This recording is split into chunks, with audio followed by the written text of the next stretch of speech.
자, 그럼 여기서는 이렇게 이제 어렵게 축적을 해온 핵심 역량이 어떤 경우에 상실이 되는가, 또는 핵심 역량을 우리가 이제 특정 제품을 사업을 중단하고 이럴 때 혹시나 이게 핵심 역량과 관계가 있는가 하는 것들에 대한 고민들이 아마 있어야 됩니다. 그래서 여기에서는 그 부분에 대해서 좀 이야기를 해보겠습니다. 이제 주로 이제 이 논문에서는 케이스에 대한 이런 사례가 있었다는 걸 설명하고 있는데요. 사업에서의 철수라는 것들이 결국은 핵심 역량의 상실을 초래하는 경우가 있다는 것입니다. 그래서 이 하나의 제품을 단종시킬 때, 즉 아니면 가전 사업부에서 철수할 때, 반도체에서 철수할 때, 또는 뭐 자동차 사업에서 철수할 때, 이게 정말 그 철수를 해야 되는 거 안 해야 되는가, 즉 이 철수하는 게 우리 회사가 가지고 있는 핵심 역량을 손상을 주는 건가, 즉 또는 핵심 역량을 축적할 수 있는 그런 어떤 기회를 잃게 하는 건가 하는 것들에 대해서 아주 진지하게 좀 생각을 해봐야 된다는 것입니다. 1970년대에서 80년대에 보면 GE라든지 제너럴 일렉트릭이라든지 모토로라, GT, GEC, 우리 뭐 이름도 잘 기억을 못하는 이제 회사가 돼버렸습니다만, 컬러 TV 사업을 성숙 단계로 생각하고 철수 시장에서 철수하게 됩니다. 특히 그 이면에는 일본의 어떤 전자회사들의 가전회사들이 엄청난 공격적인 그런 미국 시장 진출이 있었고, 사실 그거에 밀려가지고 떠밀려서, 그러니까 밀려서 철수하게 되는 측면도 굉장히 강합니다. 근데 이게 그런 어떤 컬러 TV, 이게 이제 GE 제품입니다. GE 제품인데 이런 박스도 있고요, 채널 돌리는 것도 있고요. 뭐 여러분 뭐 이런 거 본 적 있나요? 옛날에 하긴 여러분들 옛날에도 옛날이 아니죠. 뭐 1995년생 정도 됐으면 2000년대 TV를 봤을 거니까 이건 뭐 본 적이 없었겠네요. 예, 정말 격세지감입니다. 그런데 영상 기반의 경쟁 역량에 의존하는 미래 시장을 포기했는 우를 범했다, 이제 프라레드 하면 이렇게 이제 지적을 하고 비판하는 거죠. 그래서 1990년대 후반 이 사람들이 철수하고 한 10년 지나고 보니까 웬걸 200억 달러의 HD TV, 고화질 TV 시장이 등장했다는 겁니다. 지금도 이제 TV는 UHD라든지 계속 그런 화질에 대한 어떤 경쟁들이 이제 발생하고 있습니다만, 결국에는 이런 시장을 완전히 포기해버리고, 이 사람들은 저기서 시장의 조기 단계에 조기 철수를 했는데, 결국에는 이런 새로운 어떤 시장, 그 고화질 HDTV의 시장이 성장할 때 이런 기회를 이 사람들은 잃어버리게 됐다. 즉 이렇게 이야기하는 겁니다.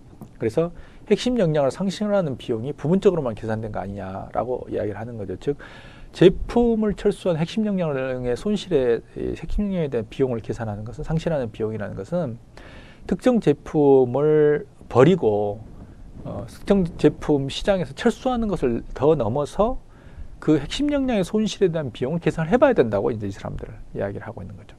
그래서 비유를 드는 게 뭐냐면, 철수를 결정할 때 아기가 목욕물과 같이, 목욕물 우리가 이제 갓난 아기를 목욕을 시키고 난 다음에 목욕물을 버리게 됩니다만, 결국에는 목욕물을 버린다고 버렸는데 그 속에 아기가 담겨 있으면 어떨까?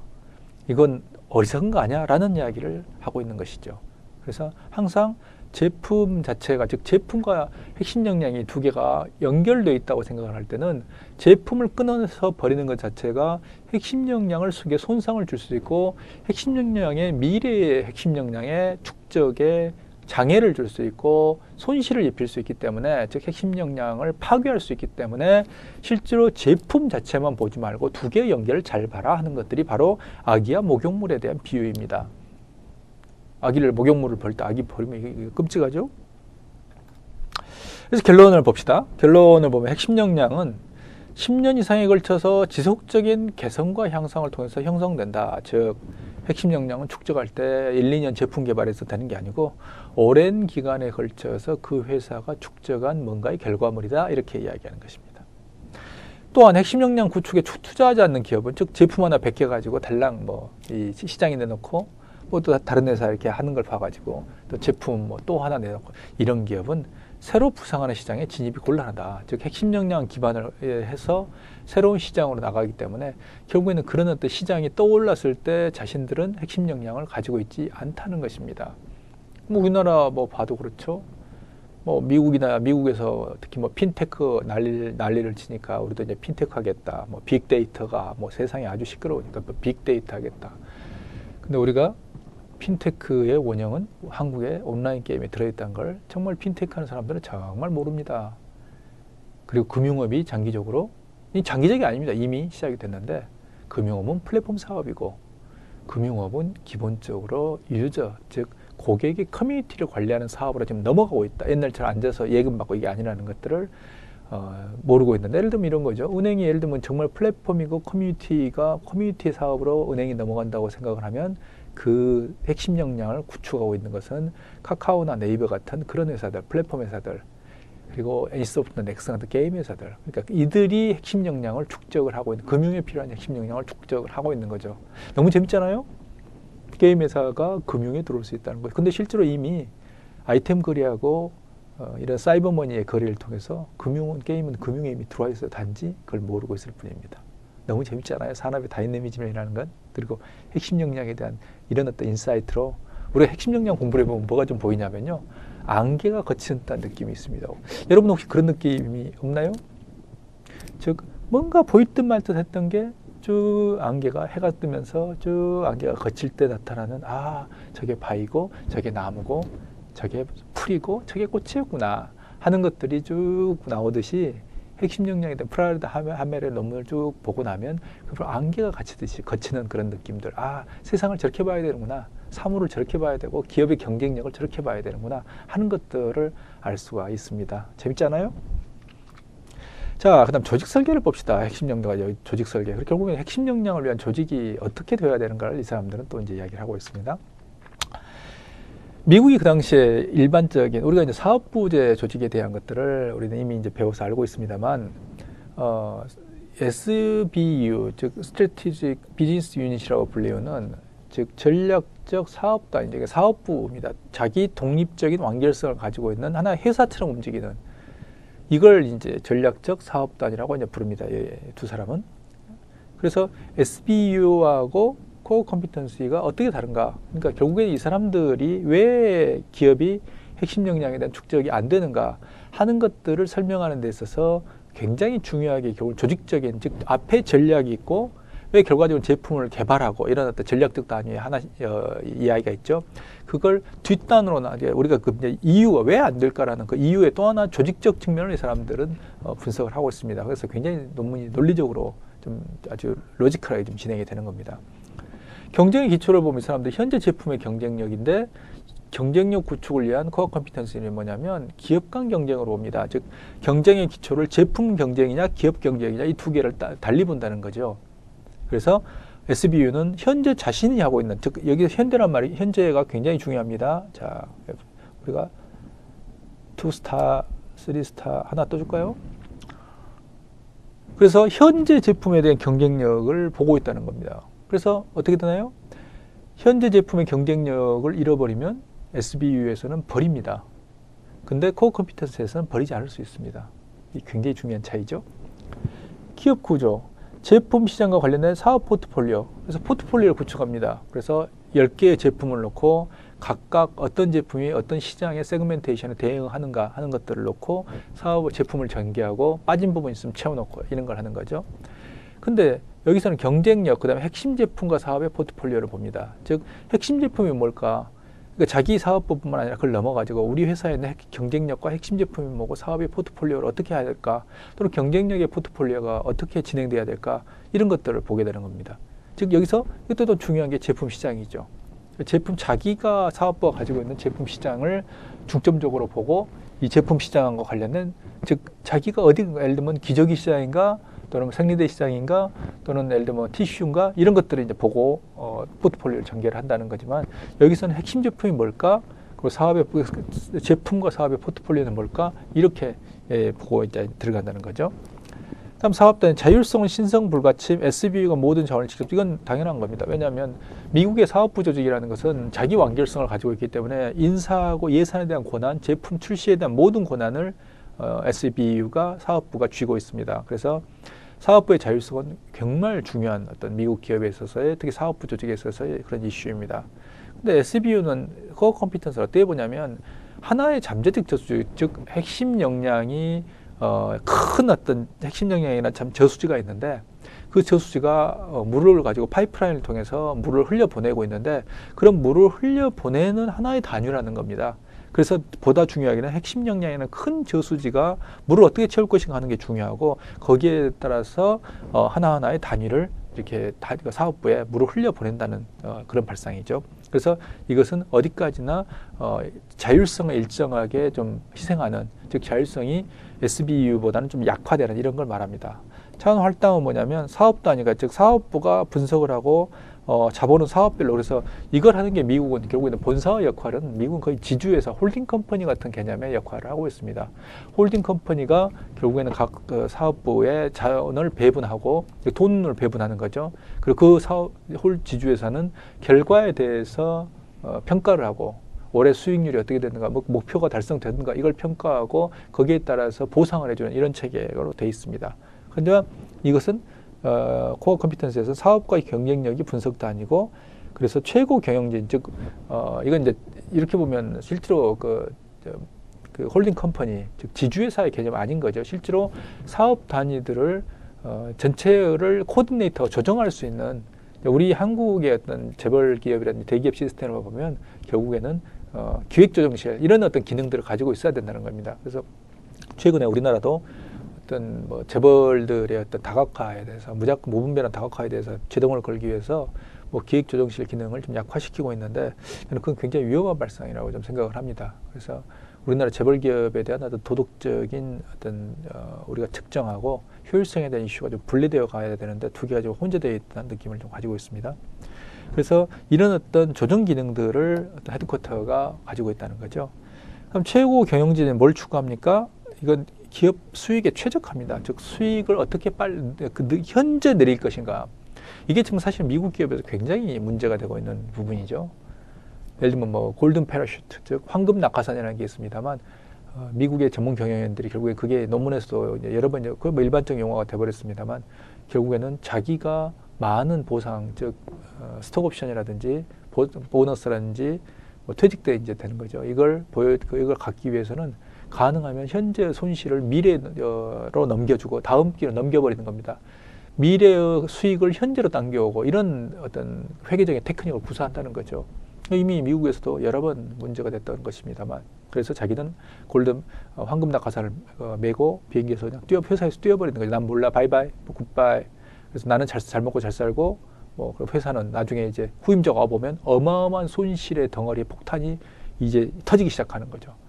근데 나는 몰라, 이런 건데, 그게 결국에는 기업 수익의 극대화라는 이런 것하고 전문 경영인에 대한 어떤 보상 체계가 맞물려 있는, 이게 이제 미국 기업의 아주 크나큰 문제입니다. 거기에 비해서 코어 컴피턴시 여러분, 미래를 위한, 미래가 또 중요합니다. 우리가 별, 셋, 여기는 현재죠. 여기는 미래입니다. 미래를 위한 전략적 구조를 선언하고 경쟁력을 구축한다는 것입니다. 그래서 때로는 미래를 위한 전략적인 구조를 우리가 생각하기 때문에 현실에 있어서 때로는 적자가 나더라도 어떤 제품을 유지할 수가 있다는 겁니다. 이거 비슷한 발상이 어떤 걸까요? 삼성전자의 이병철 회장이 무려 8년 이상의 세월 동안 적자를 감내했던, 디램 사업이 8년 동안 적자였습니다. 적자를 감내하고 꾸준하게 인내심을 가지고 투자했던 것, 이런 거고요.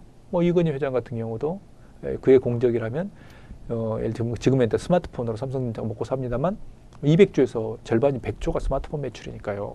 근데 그걸 할 수 있는 오랜 시간, 또 처음에 이제 아이폰이 나와서 굉장히 위험한 상황이 발생했을 때 그걸 인내심을 가지고 꾸준하게 밀어붙였던, 그리고 품질 경영을 통해서 품질을 정말 질적으로 업그레이드 시켰던, 이런 걸 생각할 수 있습니다. 그런 것들이 SBU의 관점에서 나올 수 없는 경영 전략입니다. 왜? 8년 동안 적자를 났는데 투자해도 안 되는데 왜 그걸 합니까? 현재의 예를 들면, 그리고 어떤 그 경우에도 사업부 사업부 사장인데요. 결국 사장인데 부장인데, 사업부장은 그런 걸 할 수가 없습니다. 왜냐하면 평가를 1년 단위로 측정을 하잖아요. 연말이 되면 목표를 달성했어 안 했어 라고 보기 때문에, 이러면 5년 후에 수익이 납니다. 아무 필요 없습니다. 그래서 바로 잘립니다. 전무건 부사장이건 사장도 잘려, 사업부 사장이 이 사업부장이 사장이기 때문에, 한번 그걸 보면 이런 겁니다. 예를 들어서 우리가 코어 컴피턴스의 개념으로 보게 되면, 이런 이 영상 디스플레이 사업부하고 생활 가전 사업부, 프린팅 솔루션, 이런 것들이 하나의 각각의 공통되는 뭔가의 기술적 기반들을 가지고 있고 이것들이 경우에 따라서는 더 나아서 무선사업부, 예를 들어서 생활가전사업부하고 무선사업부하고 서로 간에 뭔가 교류하고 자원을 연결할 수 있는, 자원을 교환할 수 있는 이런 시스템이 되어야 된다는 그런 발상인 것입니다. 왜 생활가전과 무선사업부가 연결이 안 되나요? 됩니다. 뭘까요? IoT입니다. IoT로 이미, 그래서 이 생활가전은 이미 모두 네트워크로 연결돼서 예를 들면 스마트폰으로 냉장고를 컨트롤하고 그 데이터가 날아가고 예를 들어서 냉장고에 어떤 음식들의 패키징에 센서가 달려 있어서 그게 다 예를 들면 우유가 떨어졌을 경우에 그게 자동으로 뭐 아마존, 우리 아마존 아니죠? 우리는 그 인터팍이나 이런 데 보내가지고 뭐 자동으로 가가지고 그게 주문한다든지 이게 전부 이제 네트워크로 돼 있고 결국에는 이제 생활과제사 IoT라는 건 뭐냐면 사물 하나하나가 발신한다는 겁니다. 자기의 목소리를 낸다는 겁니다. 예를 들면 고양이, 펫하고 똑같아요. 이렇게 되면. 그래서 냉장고가 뭐가 비면 나 냉장고인데 우유가 없어요. 나 냉장고인데 김치가 떨어졌어요. 이런 것들을 주인에게 이야기하고 나중에 이게 조금만 더 가면 바로 발신할 겁니다. 그래서 예를 들면 슈퍼에 그걸 정보를 넘겨줘. 그게 뭐냐면 IoT를 강원보육 결국에는 저스트 인 타임하고 비슷하다는 생각을 하고 있어요. 우리가 뭐 IoT에서 난리인데요. 이건 토요타의 저스트 인 타임, 즉 JIT라고 불리는 JIT는 뭐야? 저스트 인 타임 뭐냐면 창고 그 밑에 이 부품의 박스가 공구가 부품이 예를 들면 볼트 너트가 비면 그 있는 간반 즉 쪽지가 자동으로 이 담당자에게 넘어가 가지고 담당자가 바로 발주를 하는 이런 시스템이 과거에 오랫동안 구축했던 저스트 인 타임의 핵심이 본질이 그건데 그 비슷한 본질을 IoT가 들어온 겁니다. 그래서 그건 뭐냐면 무선사업부하고 결국에는 즉 말하는 가전 그리고 의사표시를 하는 그런 어떤 사물이 돼버리면 그럼 무선하고 네트워크 사업부도 둘이 같이 해야죠. 그러면 그 다음에 또 뭐가 있을까요? 뭐 LED가 같이 할까요? 또 왜냐 표시해야 되니까 또는 LED와 메모리도 같이 이런 각각의 뭔가가 서로 간에 협력하고 이 교류하는 즉 이 기본적으로 SBU의 발상은 이 두 개 이게 다 끊어져 있어야 된다는 그런 발상입니다. 그래서 얘네들은 각각의 예를 들면 윤부근 사장이 이게 2012년이나 또 오래된 그림입니다만 이게 최근 건 없더라고요. 이런 대표이사에게 이렇게 보고하는 이런 각각 그리고 보고하고 이 사람 서로는 이야기를 해서는 안 되는 뭘 사이가 나빠서 이야기 안 하는 건 아니고요. 이야기를 하면 안 된다는 발상이고 이 내에서 모든 걸 완결시켜야 되고 특히 각각의 사업부도 서로 이야기하지 말고 니네들이 자기 하고 있는 거 열심히 하세요. 이게 기본적으로 SBU의 발상인데 코어 컴퓨터에서는 그러면 안 된다고 이야기를 하는 거죠. 그래서 아주 이게 굉장히 재밌는 논문입니다. 자, 정리해 봅시다. 전략적 사업 단위는 눈앞에 있는 혁신 기회만 추구합니다. 그래서 제품 계열의 확장이나 지리적 팽창 뭐 이런 거죠. 그 TV가 있으면 TV를 동남아에 팔까 중국에 팔까 또는 제품 계열 뭐 소나타를 팔고 난 다음에 뭐 소나타 하이브리드를 팔까요? 뭐 이런 식으로 소나타 하이브리드는 조금 그 다른 얘기인가요? 그건 혁신이 들어가 있으니까. 그럼 뭐 예를 들면 소나타 시리즈에서 2000cc가 나왔으니까 2200cc를 내볼까요? 뭐 소나타 프리미엄을 내볼까요? 뭐 소나타 뭐 아웃스탠딩 뭐 이런 것들을 제품 계열을 어떻게 라인업을 늘릴 것인가 이런 것들에 대한 관심이 있다는 겁니다. 즉 눈앞에 있는 혁신 기회, 즉 눈앞에 이게 급급하다는 것입니다. 사실은 앞에서 봤잖아요. SBU에 자기가 사업부장인데 예를 들면 전문대 또는 부사장인데 1년 후에 평가를 받았을 때 바로 뭐 적자가 나면 그거 올해는 절대 놔두지 않습니다. 당신의 부서는 언제쯤 돈을 버나요? 했을 때, 예, 아주 지금 사업에 투자를 열심히 하고 있기 때문에 5년만 시간을 주시면 저희는 정말 크게 대박을 치겠습니다. 네, 집에 가세요. 그럽니다. 집에 가서 조용히 그냥 책 읽고 편히 쉬세요. 라고 이야기를 합니다. 왜? 그 정도의 SBU에는 여유가 없습니다. 오직 눈에 보이는 데이터, 수치, 숫자, 몇 개 팔았어. 영업이익, 순이익 이것만 따지기 때문에 안 되고 그러면 뭐냐면 제품을 가능한 많은 잭에 팔고 제품을 라인업을 해서 비어있는 시장에 집어넣고 이런 게 이제 굉장히 중요한 어떤 과제가 돼버린다는 것이죠. 핵심 영역 관점은 뭐냐면 혁신의 영역을 확장하는 그런 개념이기 때문에 예를 들어서 제가 이제 캐논에 지금 예를 들고 있습니다. 제가 캐논은 원래 카메라 회사죠. 카메라. 즉 이게 광학 기술을 가지고 있는 회사입니다. 그래서 카메라에 굉장히 뛰어난 회사인데 이게 이제 핵심 역량을 관점에서 결국에는 확장을 하게 된 게 카메라에서 결국에는 이 사람들은 그 광학이라고 그리고 뭐 이미지 처리하고 이런 어떤 기술을 가지고 있기 때문에 복사기에 들어왔습니다. 캐논이 복사기에서 계속 굉장히 강한 기업입니다. 복사기에서. 그럼 최근에 뭘까요? 캐논이 의료기기에 들어와 있습니다. 의료기기에. 똑같이 이런 어떤 광학의 기반의 그 기술을 응용해서 이게 뭐냐면 병원에 가면 볼 수 있죠. 안구 검사하는. 그래서 눈의 이 건강 상태를 검사하는 이런 기기입니다. 그래서 이걸 가지겠고요. 최근에는 그래서 뭐 이게 보니까 액선 즉 진단용 액선 촬영기인데 사람이 좀 편하게 누워가지고 뭐 지금은 앞으로 오세요 그러면 앞으로 오고 그다음에 뭐 앞에 딱 붙어서 열중시하고 딱 붙이세요 이런 거 하잖아요. 그런 거 하지 않고 편하게 좀 할 수 있고 그리고 실제로 좀 간편하게 좀 그 높은 차원으로 뭐 40kW의 높은 출력량을 가지고 한다 뭐 이렇게 나와 있는데 어쨌든 광학 기술을 가지고 최근 복사기로 왔고 복사기에서 다시 의료기기로 왔고 또 이 안과용 의료기기죠. 또 하나 검사용 의료기, 엑스레이 이런 식으로 쭉 확장을 한다는 겁니다. 근데 미국에서는 이렇게 되면 어떤 이 각각의 제품을 비관련 다각화의 개념으로 이제 이건 의료기기용 회사, 이것은 사무기기용 회사 이렇게 딱 쪼개져야 원래는 기본적으로 사업부적, SBU적 관점에서 이랬습니다만 그렇지 않고 핵심 역량의 관점에서는 이런 식의 어떤 기본 어떤 영역의 확장, 다각화가 가능하다는 것을 우리는 보여주고 있는 것입니다. 자, 정리를 해봅시다. 핵심 역량은 전사적 자원이며 회사 경영층에 의해서 조정이 가능합니다. 그래서 전사적으로 핵심 역량을 어떻게 구축할 것인가 하는 것들이 굉장히 중요한 거고 특히 조정 기능이 중요하다고 그랬죠. NEC의 CNC라든지 이런 것들에 대해서 다시 한번 기억을 상기시킬 필요가 있습니다. 핵심 역량은 신규 사업 개발 원천입니다. 우리가 캐논에서 봤고 혼다의 아시모 로봇 사업, 혼다의 제트기 사업도 있다고 그랬죠.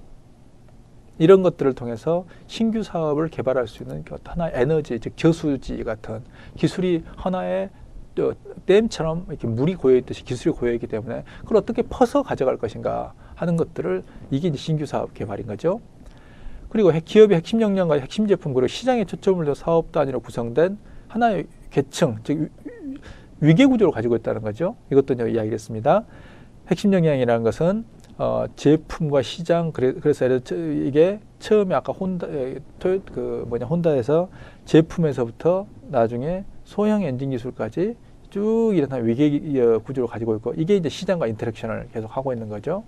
그리고 또 핵심 역량은 고객에게 어떤 가치를 줄 것인가 하는 것들에 대한 명확한 정의가 가능하다 이렇게 이야기를 했습니다. 그 다음에 특히 최고 경영진에 대해서 굉장히 이제 여기서 중요시하는데요. 최고 경영진은 숫자만 보지 마라. 경쟁 역량의 어떤 획득 과정 안내해주는 구조를 좀 구축을 해야 된다. 전략적 구조를 구축을 해야 된다. 이렇게 이야기합니다. 즉 사업부는 기본적으로 이 사람들이 이 학자들이 생각하고 있는 것은 사업부는 기본적으로 굉장히 단기적으로 집중해서 볼 수밖에 없는 자기 한계를 가지고 있는데 그런 한계를 컨트롤하고 좀 시각을 좀 넓혀주고 그리고 끊임없이 인터랙션 할 수 있는 게 뭐냐면 초고 경영진의 그 어떤 의사결정 구조 NEC는 CNC 커뮤니케이션 같은 거 뭐 그런 위원회 커미티 커뮤니케이션 CNC 위원회인가요?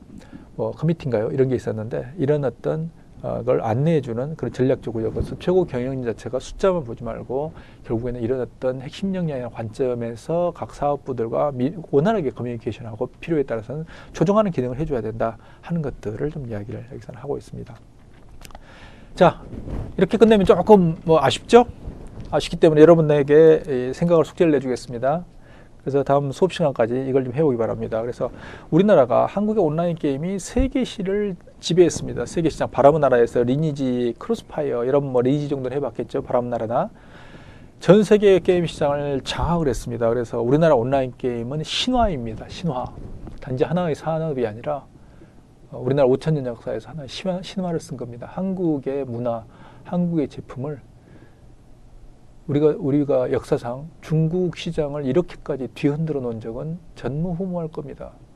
지금 드라마라든지 케이팝이 나오고 있습니다만 그 이상을 그걸 훨씬 능가하는 그리고 이 중국 젊은이들의 머릿속에 한국 게임이라는 것을 깊이 각인시켜 놓은 아주 정말 역사상 초유의 사건입니다. 단지 정부 관료들이나 정치인들 또는 기성세대들이 그걸 모르고 있을 뿐입니다.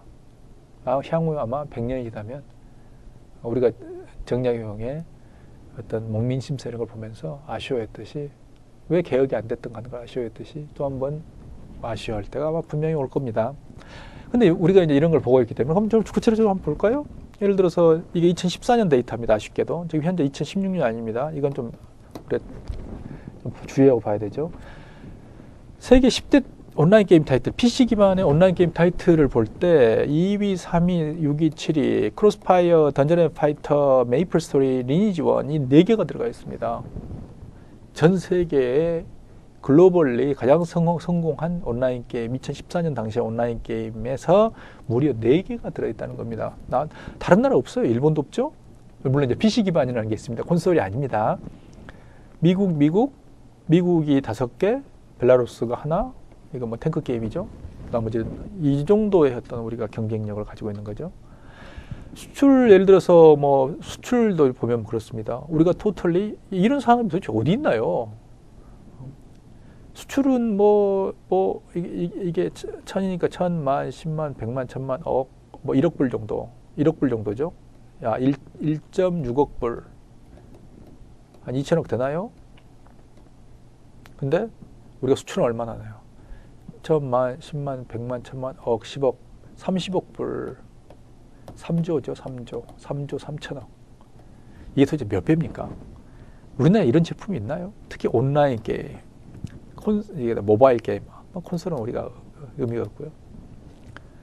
또 하나 볼까요? 수출 지역을 보면 중국 32%, 저펜, 일본 31%, 개발도상국도 가고 선진국도 갑니다. 북아메리카 7%, 미국도 갑니다. EU 이런 형태의 우리가 압도적인 경쟁력을 가지고 있었던 우리가 제품이나 산업은 존재하지 않았었습니다. 그런데 여기서 왜 이게 가능했을까? 우리가 모처럼 핵심 역량, 코어 컴피턴스의 개념, 코어 컴피턴스에 대해서 배우기 때문에 이런 어떤 우리가 개념을 가지고 분석하지 않으면 너무 안타깝지 않아요? 이런 중요한 기회를 놓치는 게 평생에 여러분들이 이런 분석을 할 수 있는 핵심 역량에 대해서 진지하게 분석할 수 있는 기회가 아마 인생에 한 번일지도 모릅니다. 자, 그래서 여러분들에게 저는 기회를 주겠습니다. 그래서 여러분들이 생각할 수 있는 훌륭한 기회를 주겠습니다. 그래서 우리나라 PC 기반의 온라인 게임의 핵심 역량이 뭘까에 대해서 생각을 좀 해오기 바랍니다. 그래서 이걸 각자 생각해서 다음 시간에는 팀 토론의 형태를 빌어서 다시 한번 정리하고 그리고 이걸 발표하는 시간을 갖도록 하겠습니다. 네, 오늘은 이 정도 하겠습니다. 네, 다음 수업 시간에 뵙겠습니다. 감사합니다.